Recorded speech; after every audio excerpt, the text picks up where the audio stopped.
All right, I'm here with Head Coach Jeremy Bialek of Houghton men's basketball, entering season number 2. Coach, season just around the corner.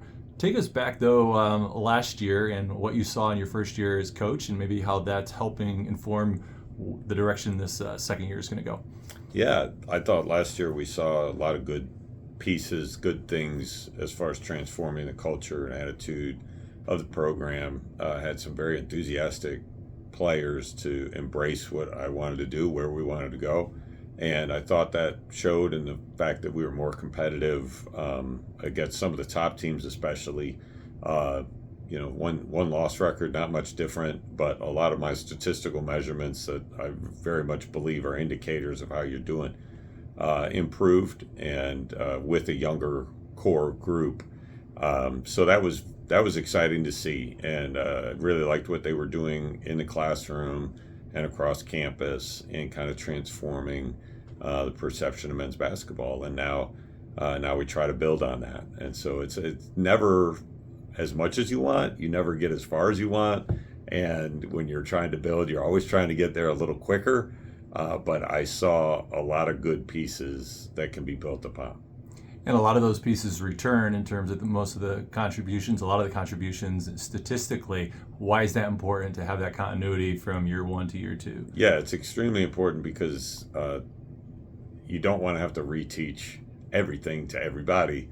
And so when we have several guys that started for us and that played significant minutes for us and know what the expectations are, well, they can take that and give that to the new players, and they can build on that themselves because they've already made progress toward becoming better and better. And so I've seen the guys over the summer, I think they started to embrace a little bit more needing to be better conditioned or better shooters or different things for what our targets were. And even if they don't play, you bring in new players, even if they don't start or don't play as much or don't play at all, you're adding depth, and the depth that you have are people that already know what you're doing. And so if they're starting, well, great. They're great communicators to the other guys that are starting because they know better, having been in my system for a year. If they're coming off the bench, well, how much better to have guys coming off the bench that, again, know what you're doing, know what you're after.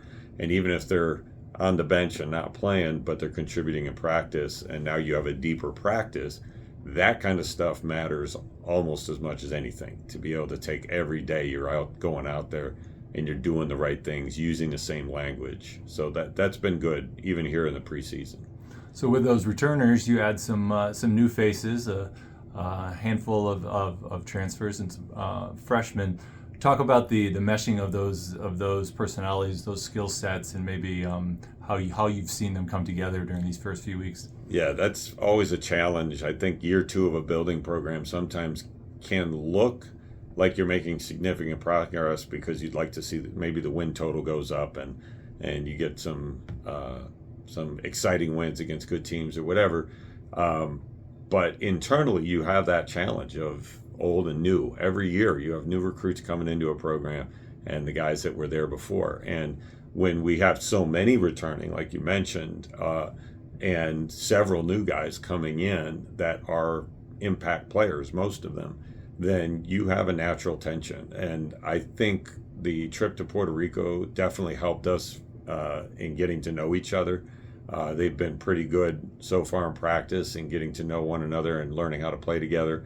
I would say we're ahead of where I thought we might be right now, but that's without the stress of gameplay, and once minutes start getting allocated, how are guys going to take that? I don't know. We'll have to see when that comes along. But for where we are now in practice and off-court stuff and the trip we took, I've been pretty happy with how those two groups are coming together. Where are the strengths when you look on the floor, the personnel you have out there, and positionally, where are the strengths you see in this team? Yeah, this team is exciting to me because while I am pushing really hard to become a lot better offensively, I felt like that was a real struggle for the team that I took over and for us last year. And so the push has been to add offensive pieces that will be threats, and you're going to have to account for them. You're going to have to guard them. But what's really been interesting is their size and speed and athleticism is going to allow us to be very versatile defensively. And I've been very happy so far to watch our ball pressure and how we can communicate and, if necessary, switch certain things or have guys guarding several different positions, since we do like to pressure the ball throughout the game, both full court and half court. You need that kind of versatility. You need some rim protection. You need guys who can pick up a point guard off a ball screen switch or things like that. And that's been fun for me to watch in practice. I think our defensive pressure has ratcheted up, and a lot of that is because these guys are focused and they're versatile. Okay. How about some of the goals you guys have set? I don't know, that would be win-loss goals, or where do you want to see the strides as the team for it to be a successful season? Yeah, I think for a successful season for us, we still point to some things out there that we want to put an end to, so to speak, which is, it's been a long time since Houghton had a winning basketball team. And that getting over 500 barrier that hasn't been broken for decades is something very real to us that we know. And I don't point a lot to the win column as much as I point to these analytics and things that say, if you do these things, you're going to win. And so that's what we're chasing after. But I think I would be kind of lying to the camera if I didn't say we really want a winning season. And that is a big jump from having won 4 games 2 years ago and 5 games last year. But I think these guys are determined and they're going to make a run at it. And then you want to be in contention. You want to be a team that's fighting for a conference tournament spot and has a chance to make some noise in the conference tournament. I think those are realistic goals for us to have, especially after last year where we were only a couple of wins away from making the conference tournament with the group that we had in year 1. So I think year 2, from a win perspective, that's kind of what we're after. From a statistical perspective, we have on my board like the statistical analytics for D3 champions, and that's something that I am aiming for. In preseason, we've already hit 2 of the 3 marks in preseason with our top 7-8 guys, that they're all collectively hitting 2 of those 4 marks. Last year we were pretty far off those 4 marks. So that's exciting for me, that if we can hit 2 of those marks consistently during the season and maybe add a third, we'll be pretty competitive. And those marks are, for us right now that we're doing well, are the effective field goal percentage and turnover ratio. The turnover ratio has come way down since we brought in some good point guard talent, and then we're shooting the ball better also, probably because of the point guards and because we're a little deeper, we're able to move the ball more. So just seeing those kind of things excites me about what might happen in a win-loss situation. When you take to the court, you got some early season non-conference games, and you got some early season conference games. Talk to me about what you're hoping to see during those first 7 or 8 games in the first semester. Yeah, we have a variety of opponents and styles of play. Just in our first 2 games, you have Pitt Brad, who kind of ran with us a little bit last year. We had a very exciting first game with them, and I would imagine there'll be a little bit like that this year. But then you have Wells in the second game, who really pressured us effectively last year, and a very downhill team with some post presence that challenged us in being able to stay in front of the ball. And so we're going to get a good mixture. Alfred State is more of a disciplined team that runs a lot of back cut, motion and things that require you to be real super solid in your communication and in the half court. So even in those first 3 games, I think you're going to see us run into several different things that will see how we adjust to different styles of play. And then eventually we go down to Mount Aloysius and then come back with Geneseo. Geneseo is one of the best defensive teams in the area. They'll be joining the E8 next year, so we'll get a look at them, a preview look before they come into the conference. And then you go, get into our conference slate. We have a couple other non-cons in there. But our conference early games are Keuka and Utica. We played 2 amazing games at Keuka, lost them both, but both kind of came down to the last few possessions. And they're another team that loves to shoot it. You've got to guard them.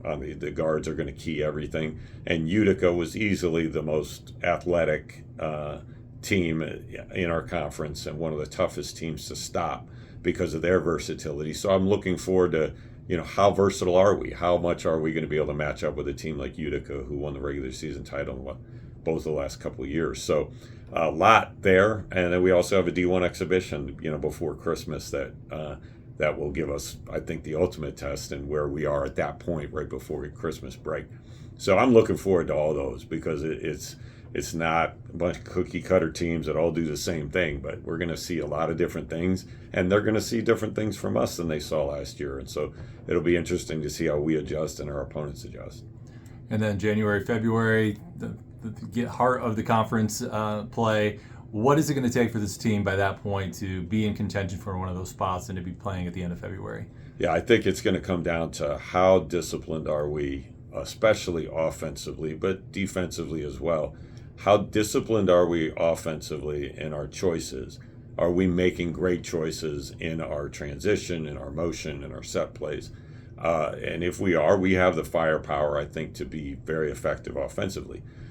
Defensively, I think it's going to come down to depth. I think we've added a couple of really strong defensive pieces, but are we going to be deep enough to absorb foul trouble or to absorb an injury or two on the defensive end? And so I think when you get into conference play, teams know each other.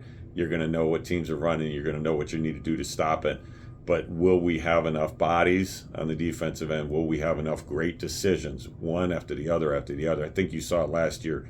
We got up on some good teams, and then we couldn't hold the lead because we lost our discipline.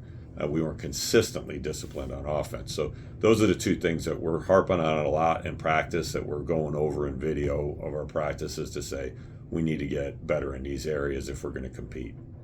Perfect. Thanks, Coach. Good luck this season. Thank you.